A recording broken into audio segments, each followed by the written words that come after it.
इसीलिए तो उसके साथ मारपीट होती थी हर टाइम। यानी कि लड़की बेबस और लाचार। हाँ जी, बेबस और लाचार। भी अपनी बातें कुछ उसकी सास हर बार यहाँ से भी जाती थी तो सारा सामान देखती थी कि क्या क्या लेके आई है मेरी बहू घर से। मैं मम्मी पापा को तो बताते कि रीना के साथ ऐसे होता है ऐसे होता है, फिर क्या करे सर, समाज को देखकर भेजना पड़ता है लड़की को। अब घर भी नहीं बैठा सकते ना हम उसको। आप भी दूसरे आपकी उसको सासू भी गुनहगार हो। गुनहगार है। उसकी सासू कहती थी उसको बार बार में ताने मारती थी, तू खा खा के रोटी मोटी होगी, तू बेली रहती है, तू वो नहीं करती, तू पसंद नहीं है, तेरे से तलाक लेंगे। लेकिन उसके बाद भी पहले और कोई लड़की थी जिसके चक्कर में वो गया था। अब सुनने में आ रहा है कि कोई और 2 लड़कियां हैं जिससे वो बातें करता था, जिससे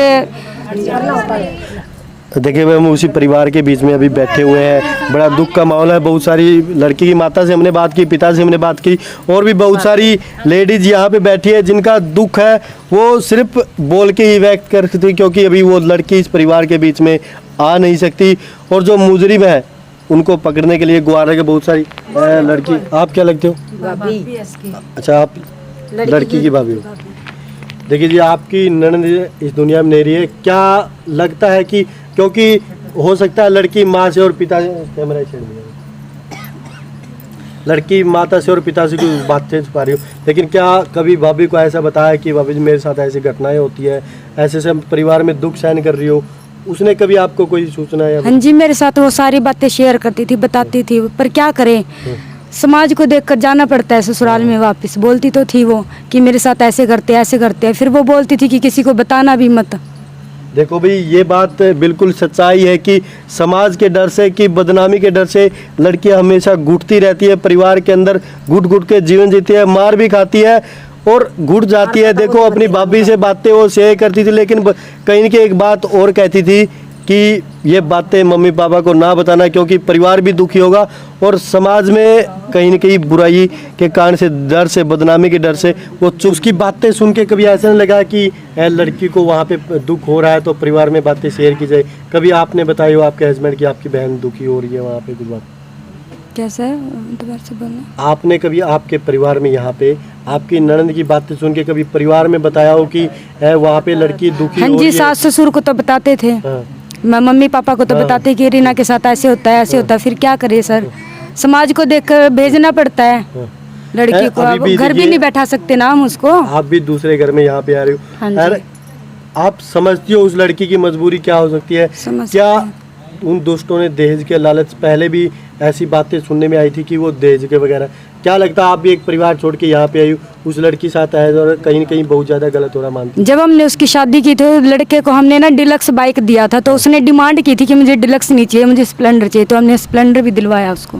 कहीं न कहीं देखिए भाई, एक बाइक पिता ने कहीं न कहीं 1-1 रुपया मेहनत मजदूरी करके जोड़ के लड़की की सुख सुविधा देखो, फिर भी हमने उसको बाइक दिया था। देखो भाई, गरीब परिवार 1-1 रुपया जोड़ के शादी करता है और शादी के खर्च के साथ साथ बाइक भी दी थी, और बाइक देने के टाइम भी डिमांड की गई कि मेरे को बाइक भी ना, स्प्लेंडर प्लस चाहिए, मेरे को डिलक्स। कहीं न कहीं दहेज का लालच तो उस टाइम भी वो दर्ज गया था कि दहेज की लालची है। हाँ, दहेज के लालची थे, इसीलिए तो उसके साथ मारपीट होती थी हर टाइम।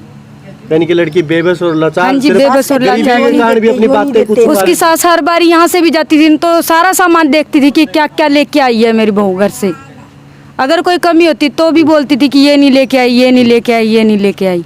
अभी उसके हस्बैंड की गिरफ्तारी हो गई है, लेकिन जो परिवार आपका आरोप लगा रहे कि उसकी सासू से भी गुनहगार। हाँ जी, उसकी सास भी थी घर में। घर में 3 इंसान मौजूद थे, उसकी सास थी, ननद थी, उसका हस्बैंड था। तो एक बंदा इस घटना को कैसे अंजाम दे सकता है, ये बताओ आप। तो उनकी भी साजिश साथ में थी जी, सारी चीज बर्बाद होगी उनकी। आपको लगता है कि उसकी हाँ जी, हाँ जी, हाँ जी। क्या सरकार से क्या गुहार लगाना चाहोगे? हम ये गुहार लगाना चाहते हैं कि उन तीनों, वो तीनों आरोपी हैं, उनको भी तो सजा मिलनी चाहिए, बराबर के हकदार हैं वो भी। क्या लड़का कभी पहले माँ के कहने पे, यानी लड़की की सासू के कहने पे भी कभी मारा है? हाँ, मारपीट अपनी माँ की गए में ही चलता था वो।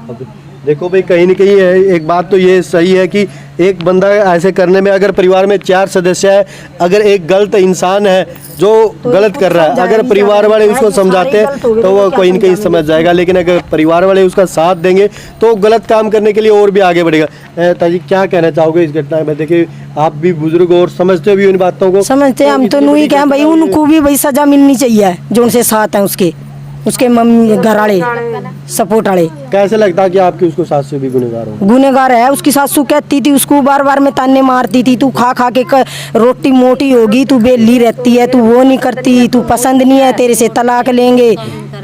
पहले भी टॉर्चर किया जाता था। हाँ वे कहते थे उसको बार बार में यही बात कहती थी उसकी सास भी। लड़के का पहले भी बैकग्राउंड है, वो एक आपराधिक कि पहले भी वो अपराधी श्रेणी में था। जेल जा चुका है वो शादी 3 से बार। पहले ऐसी कोई 3 महीने जेल भी जा चुका है वो शादी के बाद। शादी के फिर भी बाद- हमने हमारी लड़की को भेज दिया था कि चलो कोई बात नहीं।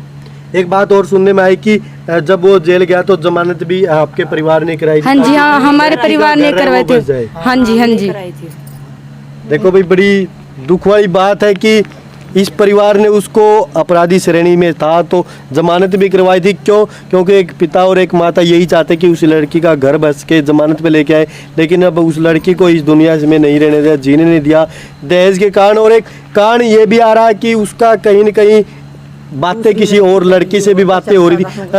ऐसा भी सुनने में आया कि वो किसी और के चक्कर में भी बातें कर, हाँ जी, जिस कारण हाँ से जी, उसको हाँ मारता जी। था, पीटता था, बातें नहीं करता था, उसी लड़की से बातें करता था, ऐसे भी सुनने में। हाँ जी, उसी लड़की से बातें करता था क्या वो। कभी ऐसे लड़की ने मतलब आपकी ननद ने यहाँ के बताया हो कि ऐसे ऐसी बातें परिवार में हो रही है कि बाहर कहीं और चक्कर में चल रहा है, ऐसे बताया हो? एक बार तो हम लेके भी आए थे मेरी ननद को, हाँ। घर पर ले आए थे जब ये बातें हुई थी। अच्छा, वो लड़की हम आप भी गए थे बताती 2 बार थी कि- समझाने को। हम भी गए थे उनको 2 बार समझाने के लिए। अच्छा। जब ये घटना हुई थी पहले, ये 3 महीने जेल में रह के आया था, अच्छा, तब हमने तब भी समझाया था उसको कि ये काम छोड़ दो।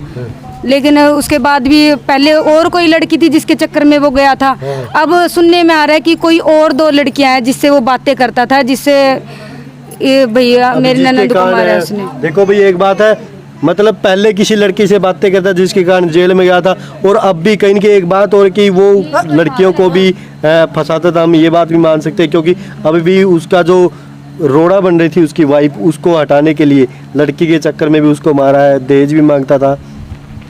काफ़ी सारी महिलाएं यहाँ पे बैठी है, दुख व्यक्त कर रही हैं। सिर्फ अभी भी उसकी सासू, प्रशासन अभी जांच कर रहा है, पुलिस अपनी कार्रवाई कर रही है, उसकी सासू अभी भी बाहर हाँ जी, बाहर ही है उसकी क्या सासू। गुहार लगाना चाहोगे? प्रशासन भी इस वीडियो को जरूर देख रहा हूँ। हम यही गुहार लगाना चाहे कि उनको भी पकड़ा जाए, उनको भी साथ में होना चाहिए। वो देखिए भाई, यहाँ पे आंटी बैठी बात आंटी, क्या लगता है कि ऐसे लड़कियों को मारा जाएगा तो कब तक सहन कर पाएंगी लड़कियाँ? लड़कियां सहन कर पाएंगी, जब इनको वो सजा नहीं मिलेगी तो ऐसे सहन नहीं करना पड़ेगा लड़कियों को। आप इनको एक- सजा मिलनी आप चाहिए एक ना दोषियों को। परिवार छोड़ के आए हो, समझते हो परिवार के अंदर कैसे एडजस्ट किया जाता है।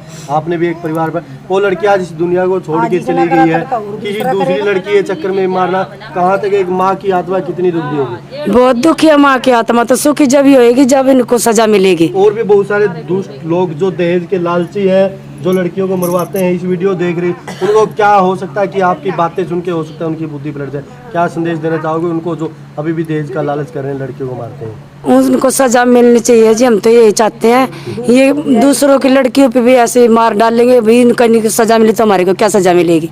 देखो भाई, ये बात एक बात जायज है कि वो किसी लड़की से बातें करता है, अभी भी ऐसा सुनने में आया। हम एक गुहार लगाएंगे उस लड़की से।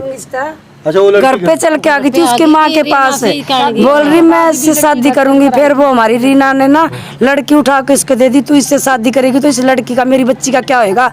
और माँ सपोर्ट कर रही थी हमारे को, तू तो मोटी है, पसंद नहीं, हम तो पतली बहू लेके आएंगे।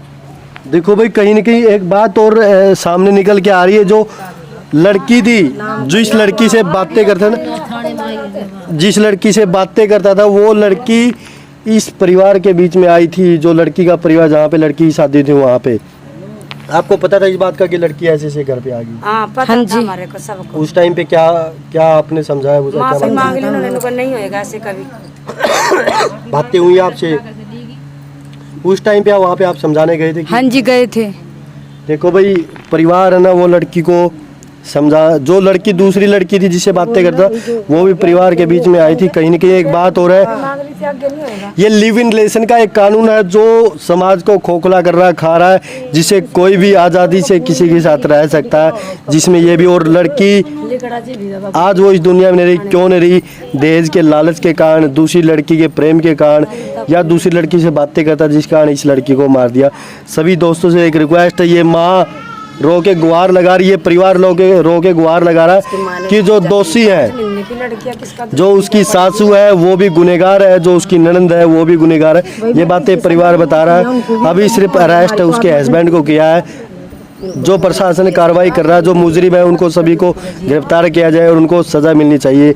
सभी दोस्तों रिक्वेस्ट है वीडियो को शेयर कर देना। जय हिंद, जय भारत, जय हरियाणा।